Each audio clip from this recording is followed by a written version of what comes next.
والصلاة والسلام على من كان نبيا وآدم بين الماء والطين وعلى آله وأصحابه وأزواجه وأولاده وأصفاره أجمعين أما بعد فأعوذ بالله من الشيطان الرجيم بسم الله الرحمن الرحيم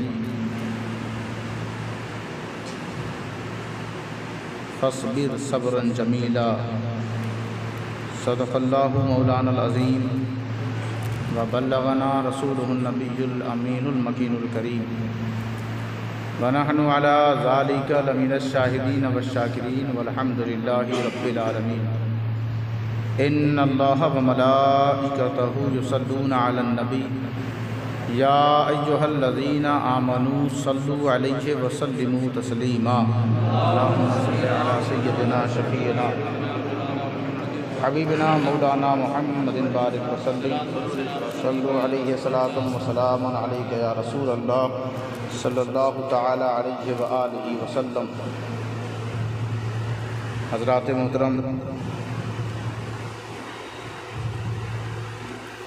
آپ 10 روزہ محفل کے ارادے سے یہاں آئے، روز وقت نکالیں، 10 دن کی بات ہے، اس میں جتنا حسینی خیرات، حسینی صدقات اور حسینی برکات اپنے دامن میں سمیٹ لیں، یہ وقت بڑا ہی غنیمت ہے، اس سے جتنا فائدہ اٹھانا ہے اٹھا لیں۔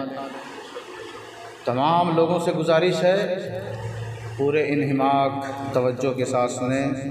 ذرے کو آسماں کا تارا بنا دیا، ذرے کو آسمان کا تارا بنا دیا، سرکار کی نظر نے ہمیں کیا بنا دیا، سرکار کی نظر نے ہمیں کیا بنا دیا۔ رسوا تھا غمزدہ تھا مگر ان کے فیض سے، رسوا تھا غمزدہ تھا مگر ان کے فیض سے، دنیا کو رشک ہے ہمیں ایسا بنا دیا، دنیا کو رشک ہے ہمیں ایسا بنا دیا۔ آئے خیال میں تو بلندی اسے ملی، آئے خیال میں تو بلندی اسے ملی، آئے جو دل میں دل کو مدینہ بنا دیا، آئے جو دل میں دل کو مدینہ بنا دیا۔ حسن جمال یار کی رنگت نہ پوچھئے، حسن جمال یار کی رنگت نہ پوچھئے، دنیا کے سارے حسن کو پھیکا بنا دیا، دنیا کے سارے حسن کو پھیکا بنا دیا۔ طیبہ کو کیوں دماغ نہ ہو، طیبہ کا کیوں دماغ نہ ہو آسمان پر، طیبہ کا کیوں دماغ نہ ہو آسمان پر، آقا نے اس زمین کو اعلیٰ بنا دیا، آقا نے اس زمین کو اعلیٰ بنا دیا۔ حضرات محترم، جس آیہ کریمہ کی تلاوت کی ہے فَاصْبِرْ صَبْرًا جَمِيلًا، اللہ تبارک و تعالی ارشاد فرما رہا ہے کہ صبر کرو تو اچھا صبر کرو، صبر میں اپنی طبیعت شامل نہ ہو، صبر میں اپنی بزدلی اور کمزوری شامل نہ ہو، صبر ہو تو صرف اللہ کے لیے۔ وَلِرَبِّكَ فَاصْبِرْ، اپنے رب کے لیے صبر کریں، اپنے نفس کے لیے، اپنی کمزوری کے لیے، اور بدلہ لینے پہ قادر نہیں ہیں تو صبر کریں۔ تو اس طرح کا صبر اللہ کی بارگاہ میں مقبول نہیں، بلکہ صبر ہو تو اچھا صبر ہو۔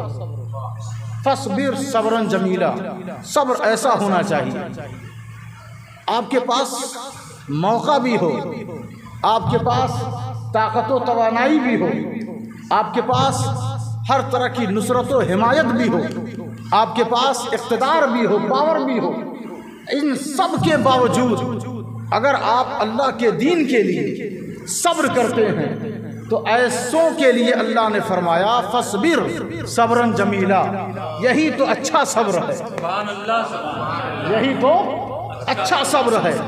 تو اب یہ جو عاشوراء، یہ 10 روزہ، یہ محرم الحرام، یہ جو اسلامی سال کی تبدیلی، اسلامی سال کا آغاز، اسلامی سال کا اختتام، یہ سارا واقعہ یہ صبر ہی پر تو ہے۔ پچھلا مہینہ گزرا وہ بھی صبر ہی بھرا واقعہ، یہ مہینہ آیا یہ بھی صبر ہی بھرا واقعہ۔ وہاں پر بیٹے کی قربانی دی گئی، چھری پھیری گئی، قربانی ہوئی نہیں لیکن قبول ہو گئی۔ کیوں قبول ہوئی؟ فَاصْبِرْ صَبْرًا جَمِيلًا۔ وہاں صبر اپنے نفس کے لیے نہیں تھا بلکہ اللہ کی رضا کے لیے تھا۔ یہاں بھی قربانی ہوئی، میدان کارزار میں اپنے بچوں کو، اپنے عزیزوں کو، اپنی سب کی قربانی دے ڈالی۔ تو اس قربانی میں ریا، سمعہ، دکھاوا، اقتدار کا حصول ہرگز مقصد نہیں تھا بلکہ صبر تھا۔ تو وہی صبر تھا فَاصْبِرْ صَبْرًا جَمِيلًا، جو صبر اللہ کی رضا کے لیے تھا۔ اللہ نے کہا اے حسین، تیرے جد یعنی ابراہیم نے جو قربانی دی وہاں بھی صبر تھا، میں نے قربانی قبول کر لی، اور یہاں جو تو قربانی دے رہا ہے اس میں بھی صبر ہے، رضا الہی ہے۔ میں نے سارے بچوں کی، جوانوں کی، جتنے بھی 72 میں جانثار ہیں سب کی قربانی قبول کر لی اور ضمانت لے لی کہ اب اگر اس نہج پر اور اس عادت پر، اس طرز پر جو صبر کرے گا وہی صبر میں قبول کرتا رہوں گا۔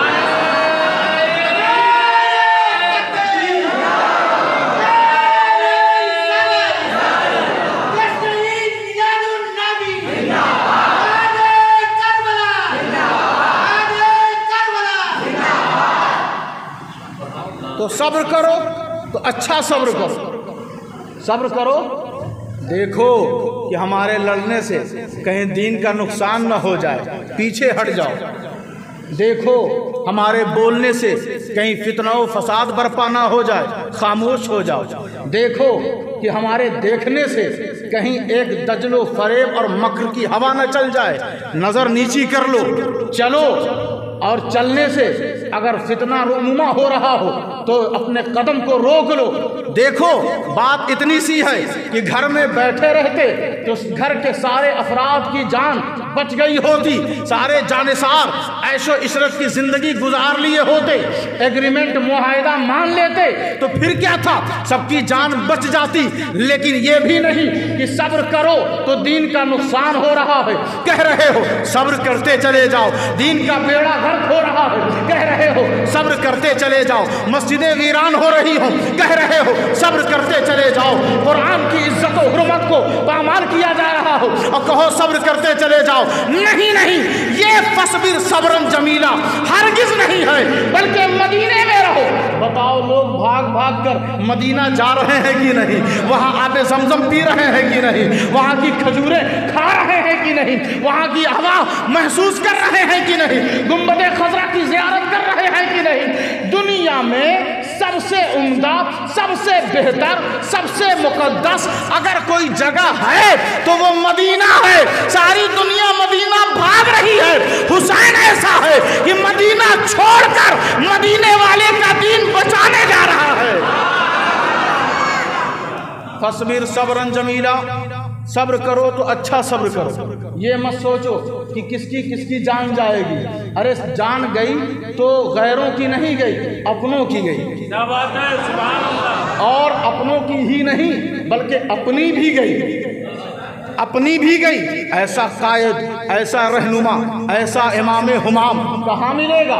حضرت ابراہیم نے یہی تو کہا، پروردگار جب بات ایسی ہے کہ تو لوگوں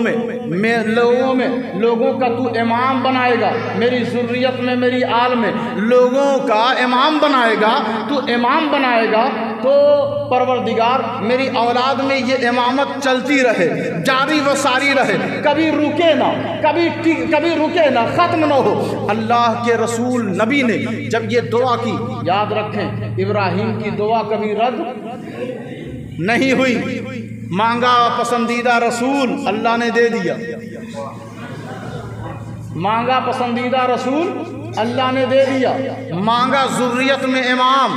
دیکھیں حضرت مولا علی شیر خدا بھی امام ہے، حضرت ابو بکر صدیق بھی امام ہے، حضرت فاروق اعظم بھی امام ہے، حضرت عثمان غنی بھی امام ہیں، جتنے صحابہ ہیں سب امام ہیں نا؟ لیکن ابراہیم کی دعا پہ ذرا غور کریں، وہ کہتے ہیں پروردگار میری ذریت میں امامت عطا فرما، لیکن کسی کو اللہ نے لفظ امام سے وہ شہرت عطا نہیں کی جتنی شہرت لفظ امام سے حسین کو عطا کی ہے۔